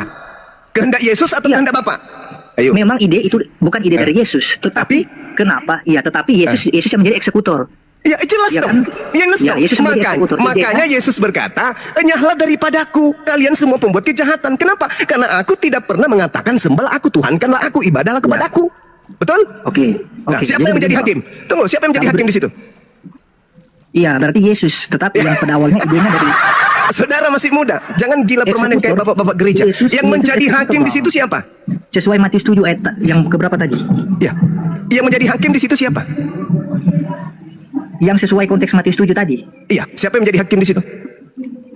Ya Yesus. Enyahlah daripada aku, kalian semua pembuat kejahatan, karena kalian menuhankan aku itu bukan atas kehendak. Bukan setiap orang yang berseru kepadaku, Tuhan akan masuk ke dalam kerajaan surga, melainkan dia yang melakukan kehendak Bapakku yang di surga. Siapa itu Bapak? Siapa itu Bapak? Siapa itu Bapak? Ya. Yesus atau bukan? Iya, itu berbeda, Bang. Itu berbeda, bukan Yesus. Ya, begitu dong. Berarti yang menjadi hakim sebenarnya di sini siapa? Yesus atau Bapak? sebenarnya yang menjadi hakim itu Bapa, tetapi Alhamdulillahirabbil alamin. Nah sekarang oke, sabar. Begini, jangan lupa juga Bang, Yesus kan mengatakan Bapa tidak menghakimi, tetapi telah menyerahkan semua penghakiman itu kepada Anak. Kalaupun memang Bapak itu sudah menghakimi, oke, Bapak punya penghakiman karena sudah banyak ya cerita-cerita juga ya. Ya, Tetapi kamu tahu kenapa penghakiman itu diberikan kepada Yesus? Iya, karena Yesus juga berhak untuk menghakimi. Oh salah, salah Anda. Yesus, kenapa dia diberi tugas untuk menghakimi? Karena Tuhan sudah memberikan semua firman kepada Yesus yang harus Yesus sampaikan kepada Bani Israel. Segala firman yang engkau berikan kepadaku, telah aku sampaikan kepada mereka. Yohanes 12 nomor 48. Barang siapa yang menolak aku, barang siapa yang menolak aku dan tidak menerima firman yang aku berikan kepada Bani Israel, mereka sudah ada hakimnya, yaitu firman yang telah aku berikan kepada Israel, ke-12 muridku. Firman itulah kelak yang akan menjadi hakim di akhir zaman. Berarti yang menjadi hakim itu adalah firman Tuhan, perkataan-perkataan Tuhan yang datang melalui Yesus. Yesus hanya meluruskan, makanya dia mengatakan, aku tidak berkata-kata dari diriku sendiri. Berarti yang menjadi hakim adalah Bapa. Ya. Oke. Selesai. Jadi begini ya, ketika tadi abang mengatakan bahwa kan Yesus kan udah menjadi hakim nih Bang ya, lewat firman-Nya. Jadi lewat firman itu Yesus yang melalui Yesus ya, semua firman sesuai Yesus, dengan sabdanya. Nah sekarang sesuai dengan sabda. Oke, sebentar. Oke, silakan. Nah, menurut abang kira-kira apakah ketika Yesus ini yang menjadi seorang hakim ini Bang, apakah abang mempercayai Bang bahwa hakim ini adalah orang yang kriterianya tidak berdosa? Iya, betul. Berarti kriteria mesti orang yang tidak berdosa. Bukan masalah tidak berdosa, dia adalah utusan Tuhan, ya, Rasulullah. Maksudnya semua nabi utusan itu punya kelemahan, benar nggak Bang? Pasti ada kesalahan, benar. Nah, karena mereka bukan Tuhan. Ya. Iya. Kenapa Yesus mengatakan dia tidak ada kesalahan apapun? Di mana itu? Ya, sesuai juga dengan dikatakannya ketika Yesus akan dihukum, Pilatus mengatakan, aku tidak pernah menemukan kesalahan apapun kepada orang ini. Nah menurut abang kan begini tadi, bahwa kriteria menjadi seorang hakim itu adalah jelas dia tidak berdosa misalnya, contoh ya seperti itu. Nah, kalau Yesus yang misalnya seandainya dia berdosa Bang, dan adalah manusia Bang, kenapa Bang dia ini bertugas untuk menghakimi orang-orang yang hidup? Bahkan sebenarnya logikanya begini Bang ya, saya kasih sederhana aja ya Bang. Jadi begini, kalaupun abang mempercayai Yesus itu sebagai utusan yang diutus Allah untuk menyampaikan firman Allah, tentunya Bang, seorang utusan pun tidak akan pernah luput juga yang dari yang namanya firman yang telah disampaikan kepadanya. Dalam arti begini, seorang utusan itu pun akan dihakimi Bang. Percaya nggak kalau seorang utusan akan menerima penghakim? Ya benar. Betul. Nah, kenapa Yesus yang adalah seorang utusan dalam arti manusia biasa, kenapa dia tidak dihakimi tapi dia menjadi hakim? Kata siapa Yesus tidak dihakimi? Dihakimi oleh Allah maksudnya Bang? Yes, betul. Iya, kalau ada coba bisa tunjukkan dalilnya di mana itu kalau Yesus tidak dihakimi atau Yesus itu dihakimi. Yesus. Jadi begini Bang. Coba Anda baca. Kan? Sama dulu. Coba ya. Anda baca di dalam 1 Korintus 15 nomor 28. Oke. 15 ayat 58. 28. Ayat 28. Tetapi kalau segala sesuatu telah ditaklukkan di bawah Kristus, maka ia sendiri sebagai anak akan menaklukkan dirinya di bawah Dia yang telah menaklukkan segala sesuatu di bawahnya, supaya Allah menjadi semua di dalam semua. Oke. Kata takluk itu apakah dikatakan menghakimi Bang? Yesus ditaklukkan. Yang ada cuma satu saja. Sabar dulu. Jangan Anda cuma bermain di kata-kata, Bung. Yesus itu tak ada lagi, dia akan menjadi sama seperti manusia lain. Tidak ada lagi Yesus, sama seperti makhluk yang lain. Kenapa Yesus menjadi hakim? Seibarat begini, saya adalah seorang pimpinan. Saya mengutus staf saya ke Ambon, staf saya satu ke Ternate, staf saya satu ke Jakarta. Mereka staf-staf saya inilah yang tahu tentang karyawan yang ada di Ternate, yang ada di Ambon, yang ada di Jakarta. Maka saya memberikan kemudian kepada mereka wewenang untuk memutuskan perkara yang mereka lakukan di sana. Sama seperti Yesus. Yesus diutus ke atas muka bumi ini kepada Bani Israel. Apa tolak ukurnya? Yohanes 12 nomor 48. Barang siapa yang menolak aku. Nah sekarang yang menolak Yesus itu siapa? Anda atau saya? Saya menerimanya sebagai rasul. Anda menerimanya sebagai rasul, tapi Anda tuhankan. Anda menolak dia. Secara langsung Anda menolaknya, karena Anda menganggapnya rasul. Aku datang sebagai rasul, tapi Anda justru menganggapnya Tuhan. Berarti Anda menolak kerasulannya. Dia sudah ada hakimnya, yaitu firman. Firman yang mana yang dimaksud Yesus? Firman yang pernah Yesus sampaikan kepada Bani Israel. Bukan yang datang kepada Paulus, tapi yang dia sampaikan sebelum terangkat ke langit. Firman itulah yang menjadi hakim kelak. Nah kalau Anda mengatakan dia sebagai hakim, ya memang, karena dia dituhankan. Dituhankan di hadapan Tuhannya. Makanya dikatakan enyahlah daripadaku. Kenapa demikian? Karena orang-orang ini tidak melakukan kehendak Bapa. Kehendak Bapakku adalah kalian menganggap aku rasul. Supaya mereka tahu bahwa engkaulah yang telah mengutus aku. Berarti aku adalah utusanmu. Kehendak Bapakku adalah anggap saya utusannya. Bukan saya adalah Tuhanku itu sendiri. Nah, kemudian Anda bertanya tadi, mana Injil yang diberitakan? Mana segala firman itu? Anda katakan kalau ada yang palsu berarti ada yang asli. Tidak begitu. Yesus mengatakan segala firman yang engkau berikan kepadaku telah aku sampaikan kepada mereka. Mana segala firman itu? Tunjukkan ke saya. Ada? Tidak ada. Markus 1 nomor 14, Yesus memberitakan Injil kerajaan Allah. Mana Injil kerajaan Allah itu? Ada? Tak ada. Jadi kalau Anda mencari Injil yang diajarkan oleh Yesus, minta ke saya, Anda salah. Yesusnya mengajarkan Injil kepada Bani Israel. Minta kepada Bani Israel. Karena Yesus mengatakan, dia mengajarkan Injil kerajaan Allah kepada Bani Israel. Mana Injil kerajaan Allah itu? Tanya kepada mereka, jangan tanya kepada kami umat Islam. Masalahnya kan Bang, abang kan tadi kan mengatakan kan, itu kan nggak benar. Jadi saya minta pertanggungjawaban dari abang, karena abang yang mendalilkan itu, abang yang mengucapkan itu. Oke, sekarang begini. Ketika Yesus mengatakan segala firman yang engkau berikan kepadaku, pertanyaan saya, apakah kemudian surat-surat Paulus sudah ada pada saat itu? Ya memang belum ada Bang. Nah, belum ada. Lalu surat-surat Paulus ini dari mana? Iya, kalau misalnya saya mengatakan kepada abang begini, surat-surat Paulus ini adalah surat-surat, dia kan mengatakan begini, Bang, aku adalah seorang rasul yang bisa dipercayai. Itu kan banyak pernyataan Paulus mengenai tentang dirinya, tetapi kan ya, sekarang permasalahannya, ada banyak Yesus, dari kalian teman-teman yang mengatakan bahwa Paulus ini rasul palsu. Ya memang palsu. Tidak ada pernyataan yang mampu melegitimasi dari pernyataan-pernyataannya atau apalagi dalam penulisannya, dalam surat-suratnya. Itu kan yang sering kali dikatakan. Nah, sekarang begini, Bung. Segala firman yang engkau berikan kepadaku telah aku sampaikan kepada mereka. Ada nggak Paulus di situ sebagai penerima? Iya, itu kan maksudnya Yesus kan sedang berbicara mengenai tentang tugasnya sendiri, Bang, bukan lagi berbicara tentang rasul-rasul. Lah enggak, jadi ketika Yesus melakukan penginjilan, dia mengatakan segala firman yang engkau berikan, segala firman yang engkau berikan telah aku sampaikan kepada mereka. Ada nggak Paulus di situ sebagai penerima? Memang kalau dari segi murid-murid, Paulus itu bukan termasuk dalam tugas itu lagi pula. Berarti tidak ada. Jawab aja tidak ada. Ada nggak Lukas hadir di situ? Kalau secara langsung dia tidak ada karena belum termasuk dalam murid itu. Tidak ada. Ada nggak Lukas di situ? Sebentar. Tetapi ketika ada seorang murid dari Yesus yang bernama Barnabas, yang kemudian juga adalah orang yang pertama membawa Paulus, memperkenalkan Paulus di lingkungan saudara-saudara, mereka itu cuma tafsiran kepepet. Enggak. Saya tanya, segala firman yang engkau berikan kepadaku telah aku sampaikan kepada mereka. Ada nggak Paulus di situ? Iya, saya sudah jawab tadi, nggak ada. Nggak ada. Ada nggak Lukas di situ? Iya, bukan Kefas, Petrus. Nah sekarang yang saya tanya, ada nggak penulis Matius di situ? Ada nggak penulis Matius hadir? Segala firman yang kau berikan telah aku sampaikan. Ada nggak penulis Matius hadir juga di situ? Yang disebutkan yang menulis Matius ini kan adalah murid Yesus, Matius ini. Oh bukan, penulis Matius itu bukan murid Yesus. Nggak ada, penulis Matius nggak ada. Dari mana datanya, Bang? Matius 9 nomor 9. Matius 9 nomor 9. Ya, saya akan baca. Jadi, penulis Matius itu bukan murid Yesus. Dia tidak ada ketika segala firman terkan kepada muridnya. Abang Matius, mengatakan segala firman yang telah engkau sampaikan kepadaku, telah aku sampaikan kepada mereka. Nah, jadi abang mempertanyakan. Telah aku sampaikan kepada mereka. Telah aku sampaikan Paulus kepada mereka. Tidak ada, Lukas tidak ada, Markus tidak ada. Penulis Matius pun tak ada. Dari penulis mana Matius pun tak ada di situ. mengatakan bahwa Matius itu bukanlah Matius yang menulis sendiri, tapi orang lain. Tadi Matius berapa tadi, Bang? Bang, Matius berapa tadi, Bang? Matius 9 ayat berapa? Markus, Matius, Yohanes, penulis Yohanes itu semuanya tidak ada di situ. Enggak, maksudnya Matius berapa tadi yang didalilkan?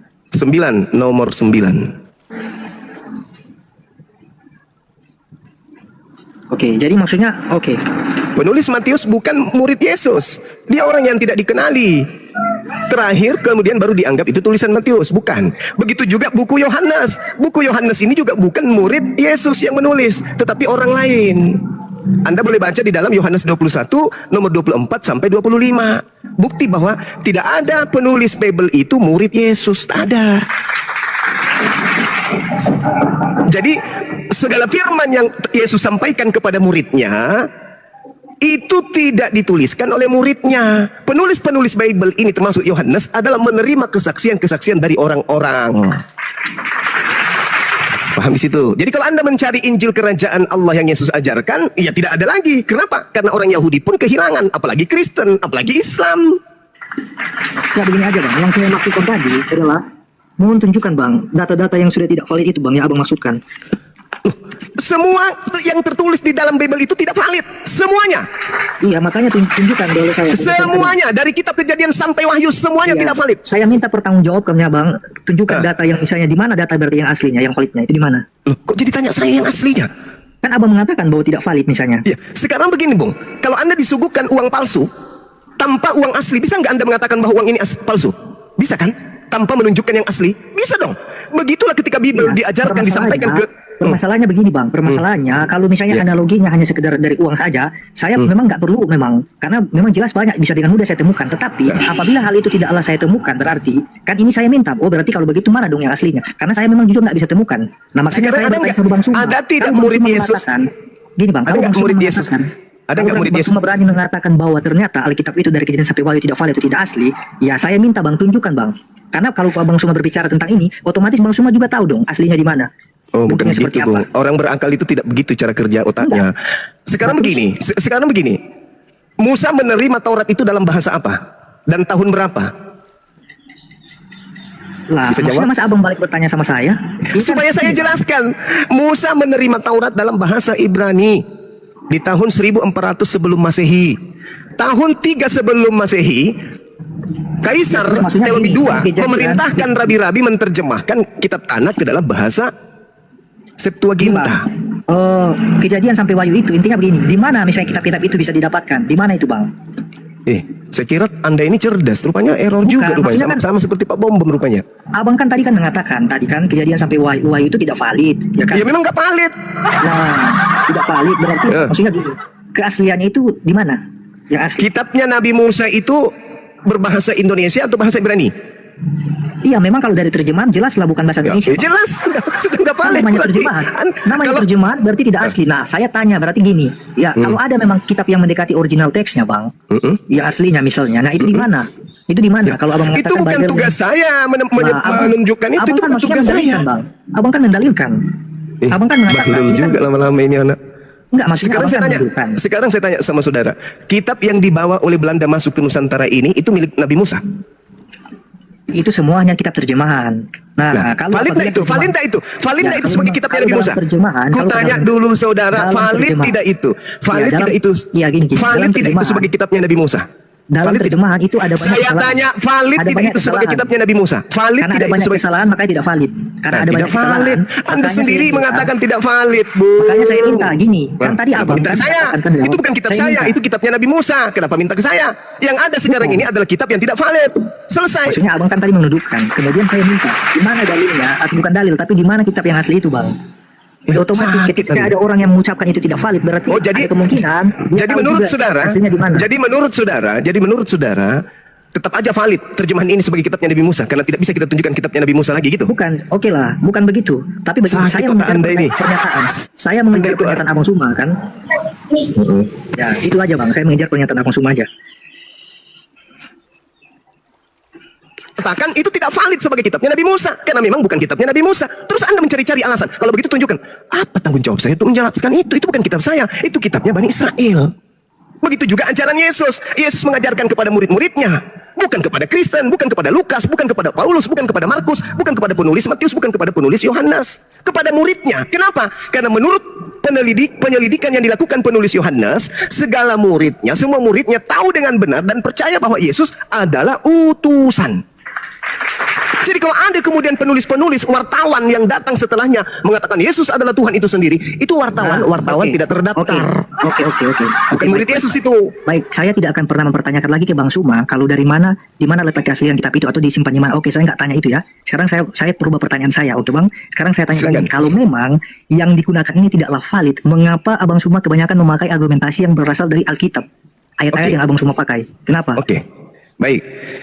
Kalau di dalam Al-Quran, ya dikatakan saya nggak tanya Al-Quran. Loh, kan Anda bertanya kenapa? Karena Al-Quran saya mengatakan bahwa kitab Anda itu adalah kitab Salome. Sederhana kan? Anda kan bertanya kenapa Anda masih menggunakan? Karena kitab Anda itu kitab Salome. Kenapa kitab Salome? Ya karena mencampur adukan antara kebenaran dan karangan. Ya ahlal kitab lima talbisun al-haqqa bil batil wa taktumul haqqa wa antum ta'lamun. Lalu kemudian bagaimana? Itu. Mengapa di satu sisi, misalnya contoh ada perkataan Yesus yang dikutip oleh Abang ya, untuk membenarkan argumentasi Abang Suma. Tetapi di satu sisi ketika kami dari pihak kekristenan mengutip pernyataan Yesus itu tidak bisa diterima. Ternyata di kitab saudara itu memang ada dua Yesus. Yesus yang asli dan Yesus yang palsu.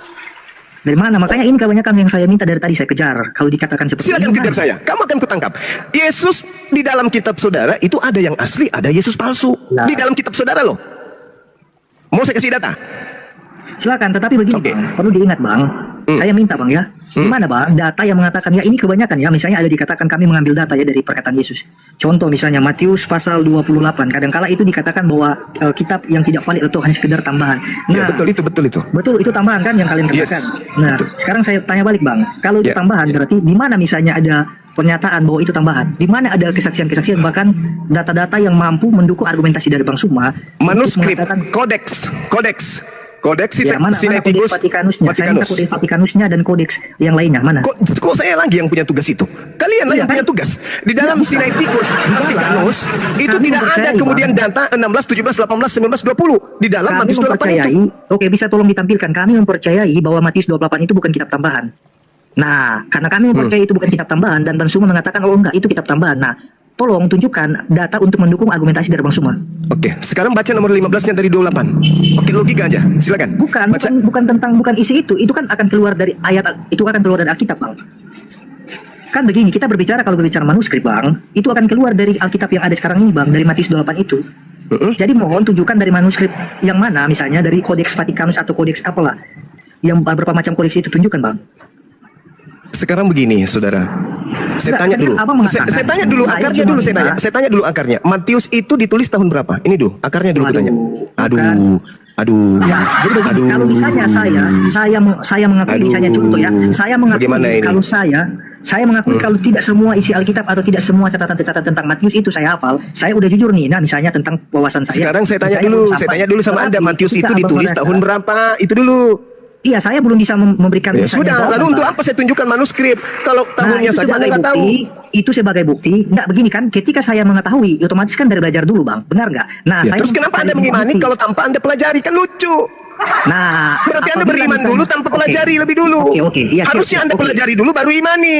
Kalau begitu Bang, silakan Abang ajarkan kepada saya dan tunjukkan data mengenai tentang apa yang saya imani dalam Matius 28 itu bahwa ternyata itu Silakan Anda baca nomor 15-nya tanpa Enggak. kita tunjukkan. Nomor 15-nya yang menunjukkan. Saya nggak mau tunjukkan aja Bang. Itu Anda nggak mau, Jangan- saya mau. Jangan Gimana dong? secara tekstual dalam Alkitab, tapi kita beralih. Kita ke kode Oh, nggak Vatikanus bisa. aja, Bang. Kitab Kodeksnya. Anda yang Nggak, membuktikan kodeksnya. dirinya palsu. Kok jadi saya yang kodeks- membuktikan? kodeksnya Kitab kan Anda Abang kan- sendiri. Abang kan Kitab berbicara Anda kodeks sendiri Vatikanus. yang membuktikan dirinya palsu. Bukan. Jadi Abang- Matius 28 Abang- nomor 15. Buka dong. Jangan gengsi dong. Saya minta dari kodeks Saya Vatikanus, Bang. minta Anda baca Matius 28 Tadi nomor kan- 15. Silakan Anda masalahnya baca. kan abang kan mendalilkan tadi abang bilang begini bahwa Matius itu kitab tambahan 28 Ya, kitab memang tambahan. Ya, nah, Memang tambahan. dan abang juga Memang mengatakan tambahan. begini sama saya, kamu itu jangan hanya sekedar mengimani tapi belajar dulu dong. Ya harus. Belajar, Hanya orang bahlul yang beriman kepada sesuatu Ya. yang tidak dia tahu. Ah, Hanya orang oke. bahlul. Kamu Orang jangan bahlul. sekedar imani tapi belajar dong. Belajar, makanya dia bilang, kenapa Anda tidak mau membaca nomor 15-nya? Kenapa saudara tidak mau membaca nomor 15-nya? Kenapa? Malu. Oke, Matius 15. Matius 15 Matius 28 nomor 15. Coba Anda baca. 15 ayat 15. Gitu. Kalau mau cerdas itu Mereka begitu. menerima Jadi uang itu kan berbuat seperti yang dipesankan kepada mereka dan cerita tersiar antara orang hidup sampai sekarang. Nah, yang harus tersiar sampai sekarang apa? Ya ini kan cerita tentang dusta Mahkamah Agama. Iya, yang harus tersiar sampai hari ini apa? Itu cerita itu bahwa Yesus tidak disalibkan. Oke, Bahwa Yesus tidak dibangkitkan. Siapa bilang aduh pendusta pembohong? Coba baca Ini di ayat 11, coba berita baca di yang ayat harus 11. tersiar adalah tentang tentara upahan, betul? Iya, tapi juga Terus menyangkut kenapa bahwa ada Yesus tidak penambahan dibangkitkan. berikutnya? Pergilah ke seluruh dunia. Jadikanlah seluruh bangsa muridku. Yang mana yang harus tersiar? Tentang tentara upahan atau beritakanlah atau jadikanlah seluruh bangsa jadi murid? Yang mana yang harus tersiar? Ya perkataan Yesus lah sendirilah, kan beda Bang. Ya itu dia tadi. Oke, Jadi yang harus jadi tersiar begini, sampai hari ini tentang tentara cerita upahan. 28 ayat Bukan 11 pergilah sampai ke seluruh 15. dunia. Cerita Itu data 28 tambahan ayat 11 pergilah sampai seluruh 15 dunia ini itu. mengindikasikan Itu bahwa adalah ini adalah tambahan dusta Mahkamah karena Agama. orang-orang Dusta Roma Mahkamah menginginkan Agama. seluruh dunia menjadi pengikut penyembah roh. Dewa-dewa bukan. Romawi. Salah, Sehingga dia salah. menambahkan pergilah ke seluruh dunia. Jadikan Bang. seluruh bangsa Salah. menjadi penyembah roh. Salah, itu Silakan. itu Ini ada adik saya di sini. Ini ada adik saya di sini. itu Anda akan berkontradiksi. ditunjukkan. Dinda Jibril Sebentar, monitor. Berkontradiksi sebentar. itu berkontradiksi. Apologetik sebentar. Apologetik dek sebentar. Tadi kan kau minta data kodeks, ya kan? Ya, apa tolong yang ingin tunjukkan data apa? Kodeks jadi- Jibril monitor. Assalamualaikum. Waalaikumsalam warahmatullahi wabarakatuh. Pernyataan Bang Suma. Waalaikumsalam warahmatullahi wabarakatuh. Nah, ini ternyata masih awam sekali anak ini. Ya, saya bantah dulu ya pernyataan Bang Suma ya. Oke, Nggak saya perlu, bantah nggak perlu. si awal, Kau cuma Bang. membantah ayam pun bisa. 11, 12, Silakan 13, Dinda Jibril. 14, 15. Jadi 11, 12, 13, 14, 15 ini Bang. Bisa ada nggak yang bisa menunjukkan manuskrip Matius Oke, 28 sebentar, ini? sementara Silakan. dicari, saya Enggak, berharap enggak. dulu ya, Kau Bang. diam aja, kau diam. Ah, Kamu izinkan ikut. saya. Apologetic. Ilmu secuil, ilmu secuil. Oke lah, tapi abang nggak Diam, bisa diam. menjawab ini. Jangan melunduk. Diam, Bang. diam, Dek, Ya. diam, Dek, adik, diam. Nanti dijawab. Besarin, Apologetic, besarin. kau kalau syahadat kau cerdas kau nih, betul cerdas. Nggak Kalau perlu, dia Bang. pakai Nggak otak perlu sih, saya kalau sadar. asumsi Iya. susah. Malah saya nggak perlu saya bersadat. Ya udah nggak usah, saya juga butuh kau. Yesus jadi- bersahadat. Saya juga nggak butuh Islam Bang. Iya, Islam juga jadi- kebetulan tidak butuh orang yang tidak punya otak. Kalau Lanjut. kalau di sini dilihat di Mark chapter 16 ini 8. Ini kalau kita zoom in ya. Nah, ini cuma sampai sini. Ini bawahnya kosong. Jadi yang 8 sampai 20 itu nggak ada sebenarnya. Ini original teks ya langsung dari Sinaiticus. Nah, dan ini juga dikuatkan oleh Text and Canon Institute dari textandcanon.org. Ini dari kekristenan. Kenapa di sini di list lagi list kodeks yang memang nggak punya ujung pasal itu. Jadi di Old Latin manuskrip Codex Bobenis ini nggak ada. Habis itu di Codex Syriac manuskrip nggak ada. Di Siddiq manuskrip nggak ada. Di Christian Palestinian nggak ada. Di Aramaik nggak ada. Aramenian manuskrip nggak ada. Di Georgian manuskrip pun nggak ada. Jadi dari kekristenan juga udah mengakui bahwa memang ayat-ayat ini nggak ada di ujungnya. Ini kosong. Ini kalau saya zoom Ya. out. Kalau saya zoom out memang, nah tuh kelihatan kan kosong. Matius 28 ini kan, Dek? Ini 16 9 ke 20. Iya, itu Markus. Yang dimaksud Matius 28. Matius 28.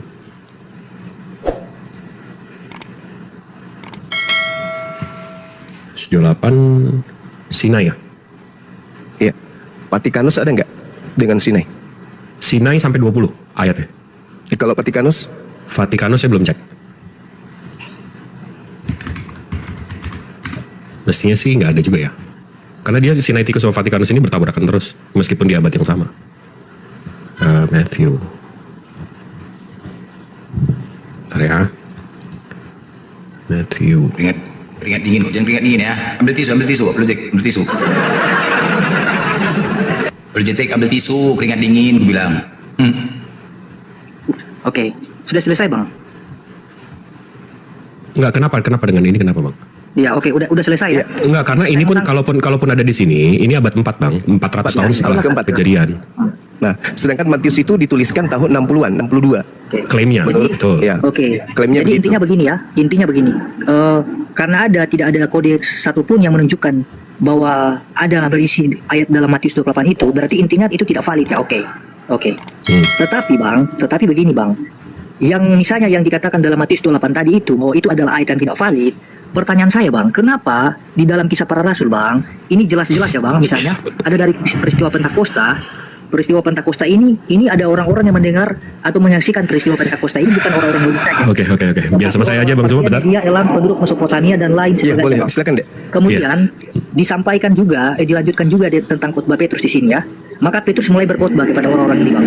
Ini mereka menyaksikan bahwa peristiwa Pentakosta Bang. Bahkan Oke, juga Bang, oke. kalau misalnya kita menelusuri dalam surat Tuhan sih Bang, ada banyak misalnya tentang murid-murid ya. Jadi Paulus atau Petrus itu diperintahkan untuk orang-orang bersunat. Iya. Kemudian Iya. saya melanjutkan. Enggak, tapi abang mesti pahami. Iya, saya Semua kitab yang abang pegang sekarang itu nggak ada di abad 1, abad 2, abad 3 bang.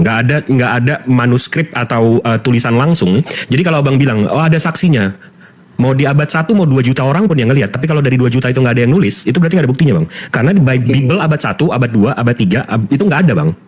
Jadi ini cuma imani saja. Tetapi kan begini Bang, ketika misalnya ada klaim-klaim bahwa ini tidak ada di abad pertama, abad kedua, dan abad kemudian, saya bingung juga ya, ada yang membuat saya bingung. Kebanyakan, justru dari Alkitab yang kami pakai inilah yang dianggap itu palsu, itu dijadikan argumentasi dari pihak lawan.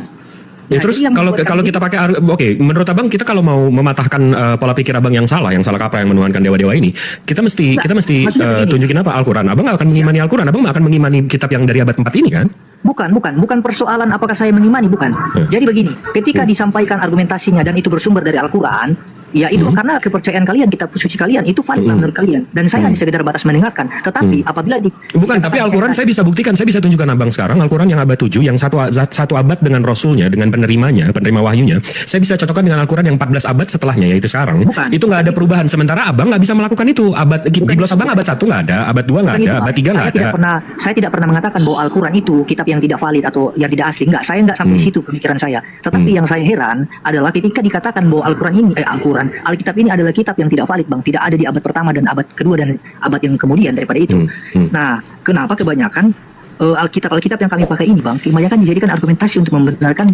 Ya itu tadi saya tanya, kalau saya pakai Al-Quran, abang nggak akan mengimani juga kan? Abang mengimani kitab abang kan? Kami menunjukkan bahwa kitab abang ini, menunjukkan bahwa kitab abang ini nggak bisa dijadiin pegangan untuk iman gitu loh. Sekali lagi begini, Bang, ya, kalau datanya bersumber dari Al-Quran, kan saya sudah bilang, saya tidak pernah persoalkan, oke lah, mau urusan saya mau terima atau nyanda, yang terpenting kalian pakai data yang dari kalian dan yang sesuai yang kalian imani. Tetapi kemudian kalau kalian memakai data dari kami yaitu Alkitab, dan kemudian di satu sisi juga kalian mengatakan ini standar ganda ya, Bang. Di satu sisi itu dijadikan sebagai suatu kebenaran untuk membela argumentasi kalian, tetapi di satu sisi itu dijadikan sesuatu yang bahkan disebut anatema ya. Anatema. Abang tahu nggak kenapa kami membahas ini? Karena abang menyamakan, abang menggunakan kata Allah, Isa Al-Masih dan seterusnya. Kalau abang pakai Theos, kalau abang pakai Tuhan abang, kayak orang-orang di luar negeri, kami nggak akan menyentuh karena abang mengaku ini Injil, sementara ini Evangelion, beda gitu loh. Sekali lagi begini. Abang mau nyuri diksi kami, tapi nggak mau disentuh, gimana nih? Sekali lagi begini ya, Bang. Saya bukan berarti melarang Anda untuk silakan kalau Anda ingin memakai argumentasi yang bersumber dari Bible. Maksudnya begini, bukan begitu. Kalau Anda ingin memakai ayat-ayat dari Alkitab, abang napas dulu, santai aja. Anda misalnya, Anda ingin membenarkan argumentasi Anda lewat Bible, lewat ayat-ayat yang tertera di Alkitab, silakan. Nggak apa-apa, silakan. Tetapi jangan standar ganda dong, Bang. Maksudnya? Giliran kami yang memakai, kalian bilang, oh ternyata ini Alkitab. Abang mau pakai apa? Abang mau pakai apa? Enggak, maksudnya kan kadang-kala kan saya diskusi nih, Bang. Jadi saya diskusi, giliran misalnya saya menampilkan ayat, kemudian kan sesuai dengan pernyataan Bang Suma tadi, bukan Bang Suma, mungkin abang yang mengatakannya tadi.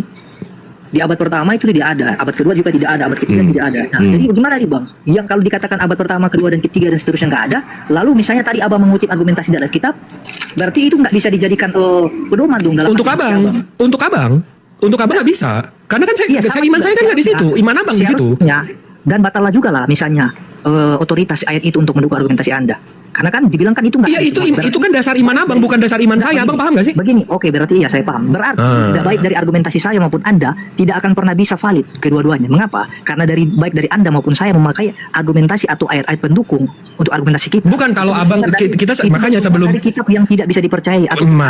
Makanya kita udah biasanya Bang Zuma sama apologet yang lain itu udah memahami kalau abang ini udah paham bahwa kitab abang ini memang dari abad 4 nggak dari abad 1, dan itu landasan iman abang. Kalau sekiranya pernyataan ini misalnya seperti itu, ya saya no comment, saya nggak bisa melanjutkan lagi. Intinya kan ini kan bicara mengenai tentang dasar. Ya udah, kalau memang jawaban abang akan imani saja, ya ngapain kita diskusi? Apa gunanya, Bang? Gini, Bang, ya, apa gunanya kita mendalilkan sesuatu, mengutip sesuatu, tapi dasarnya itu udah ketahuan misalnya dikatakan bahwa itu setuju. Apa gunanya misalnya? Ya setuju. Baik Anda maupun saya ketika mengutip satu ayat Alkitab, tapi itu tidak dijadikan misalnya sebagai dasar yang kuat atau punya otoritas. Itu kan landasan iman abang, diulang lagi. Itu kan landasan iman abang paham nggak sih, Bang? Saya percaya Alkitab ini adalah firman Tuhan. Tetapi Bang Zuma menggunakan landasan iman abang untuk mematahkan argumen abang. Valid dong, karena itu landasan abang. Tapi detik abang bilang, oh ini ditulis di abad 1, oh ini ditulis di sini, oh ini saksinya ada 50.000. Iya mana? Kami tanyakan lagi mana? Nggak ada itu. Di satu sisi benar, itu seperti menumpang dalam argumentasi saya, kan? Menumpang dalam keimanan saya. Argumentasi Bang Suma itu argumen, Bang. Terus Bang Suma argumennya dimulai dari mana kalau nggak dari dasar keimanan abang? Iya, dia gunakan dari Alkitab yang saya percaya sebagai firman Tuhan. Di satu sisi, Alkitab yang saya pakai untuk membantah argumentasinya, ya seperti yang kamu katakan tadi, ini nggak ada di abad pertama, nggak ada di abad kedua dan seterusnya. Betul dong, baik dari kamu maupun dari saya. Betul. Nggak valid dong. Betul. Alhamdulillahnya, landasan iman kami nggak ada di situ. Jadi kami nggak gugur iman kami. Yang gugur itu iman abang. Makanya dari saya begini, apabila misalnya ini tidak lagi layak dipercayai misalnya oleh kalian, saya kan masih tetap percaya dan kalian nggak percaya. Oke. Tapi kalau begitu ya buat apa misalnya saya berargumentasi, sedangkan data yang saya paparkan tidak bisa diterima. sebagai kitab suci atau Iya. keyakinan itu. Terus kami melandasi untuk mematahkan argumen abang dari mana? Iya, dari keimanan saya, tetapi Ya usul. iya, tetapi Gimana di sih, satu Abang? sisi sederhananya begini, ketika saya mau memaparkan argumentasi untuk membantah argumentasimu, kamu mengatakan bahwa di abad pertama lo dan kedua dan ketiga lo tidak Begitu abang bilang udah ada saksi. Oh ini saksinya begini, oh ini saksi. Sementara saksinya nggak ada. Ini kita berdiri sendiri di abad keempat. Iya, supaya kita nggak bertele-tele sebenarnya gitu. Udah lumayan 40 menit. Fix aja lah. Yang awalnya saya meyakini tetapi kemudian tidak diakui. Oke, silakan, nggak apa-apa. Nggak, tapi di sini saya mau memberitahu bahwa yang abang yakini ada saksi dan seterusnya itu nggak ada, bang. Abang boleh cari tahu sendiri. Saya nggak akan ngajarin abang. Tapi kalau abang mau belajar, abang mau tahu dan abang bisa verified juga. Kitab abang ini nggak ada di abad 1, abad 2, abad 3. Saya bisa tunjukin dari Sinaiticusnya sendiri. Sinaiticusnya ini bapak-bapak gereja ini mengakui bahwa ini tulisan Kristen yang lengkap, termuda atau tertua, terawal, paling awal itu kata-kata mereka. Ini yang paling awal. Dan ini perkiraannya di 325 ke 350. Itu nomor 1. Kedua, kalau abang pelajarin lagi, abang percaya Tritunggal? Yes. Nah, kalau abang percaya Tritunggal, abang pelajari lagi. Tritunggal itu sumbernya dari Tertullian, bang. Abang bisa Google, abang bisa cari tahu. Bapak Trinity, Tertullian. Abang tahu, oke. Tertullian itu lahir di tahun 155 ke 160, meninggalnya di 220, 230. Abang tahu nggak Tertullian 40 ke 50 umurnya pertama, itu dia agamanya apa, bang? Ya, agama di luar Kristen. Roman Greco namanya. Konsep ketuhanan Roman Greco itu Kapitolin Triad. Tuhan Kapitolin Triad ini 3. Sang Bapa, Jupiter, Juno, Sang Firman. Ya, jadi Tuhannya Tertullian sendiri di 50 umur dia pertama itu Tertullian ini konsep Tuhannya itu Kapitolin Triad. Bapaknya Jupiter, anaknya Sang Firman atau Juno, habis itu the wisdom, Roh Kudusnya. Nah, Tertullian masuk ke Kristenan di umur 50, habis itu dia mengusung konsep Trinitas. Yehosua di abad 1 dijadikan Firman, Roh Kudus dijadikan the wisdom, Jupiternya digantiin jadi Tuhan Bapa. Di mana ajaran nabi-nabi ini, bang? Di ajaran abang sekarang ini. Ajaran nabi-nabinya di mana? Apakah benar Nabi Ibrahim alaihissalam pernah menyembah Tuhan yang 3-1-1-3?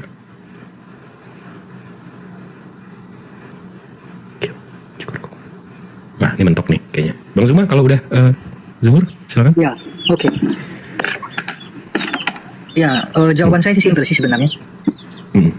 Saya mengatakan kembali ke yang saya sudah katakan tadi bahwa kalau berbicara urusan keimanan atau keyakinan. Ini bukan soal keimanan, bang. Ini fakta sejarah. Saya nggak ngomongin keimanan dari tadi. Bukan tadi yang dimaksudkan dengan Alkitab itu tadi. Oh, saya nggak, Tertulliannya nggak ada mau direspon. Lebih dalam ya. Saya jujur kalau misalnya saya belum bisa kaji lebih dalam mengenai tentang tokoh-tokoh orang-orang yang mencatat Alkitab, kemudian memaparkan data mengenai tentang ini. Makanya dari tadi pertanyaan saya sering kali mengulang-ulang bahwa apabila misalnya tidak valid, kemudian tolong tunjukkan datanya di mana. Dan pada akhirnya sudah ditunjukkan tadi. Nah, menyangkut tentang keyakinan, saya sudah katakan tadi bahwa kalau menyangkut tentang keyakinan, ya saya nggak bisa campur adukan ya. Jadi soal urusan orang mau percaya atau tidak, itu bukan urusan saya. Ya itu dari saya. Jadi soal Tertullian abang nggak ada mau ngerespon sama sekali? Soal Tritunggal? Nggak ada, karena dia udah beralih ke dalam ajaran bidat. Oh, Tertullian bidat? Dia bapak Trinitas loh, Pak.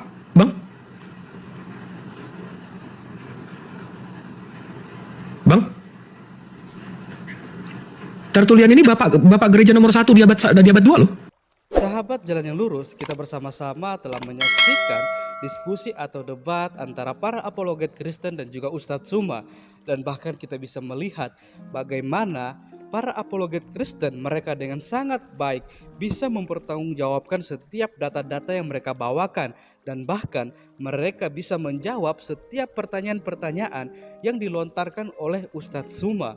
Dan kita juga bisa melihat bagaimana setiap data-data yang mereka bawakan semuanya bisa dibuktikan kebenarannya. Akan tetapi ketika kita melihat diskusi tersebut, kita bisa melihat bagaimana reaksi dari Ustadz Zuma ketika setiap data-data yang dia bawakan bisa dibantah atau dipatahkan oleh para apologet Kristen. Dia mengeluarkan reaksi yang sangat tidak baik, di mana terkadang Ustadz Zuma ketika berdebat dia selalu menyerang pribadi ketika dia sudah merasa kalau dirinya sedang terpojok. Dan juga ketika dia diberikan suatu pertanyaan, ketika dia tidak bisa menjawab, dia malah membesar-besarkan suaranya seakan-akan dia yang benar dan yang bertanya yang salah. Akan tetapi kita sendiri bisa menilai bagaimana keberlangsungan debat tersebut, dan kita juga bisa melihat bagaimana karakter-karakter dari para apologet Kristen dan juga Ustadz Suma itu sendiri. Karena di dalam debat atau diskusi seharusnya kita bisa mempertahankan setiap argumen kita dan juga mempertanggungjawabkan hal tersebut. Bukan ketika kita bisa mempertahankan argumen atau data-data kita, malahan kita menyerang pribadi orang lain, bukan menyerang argumen orang lain atau data-data orang lain.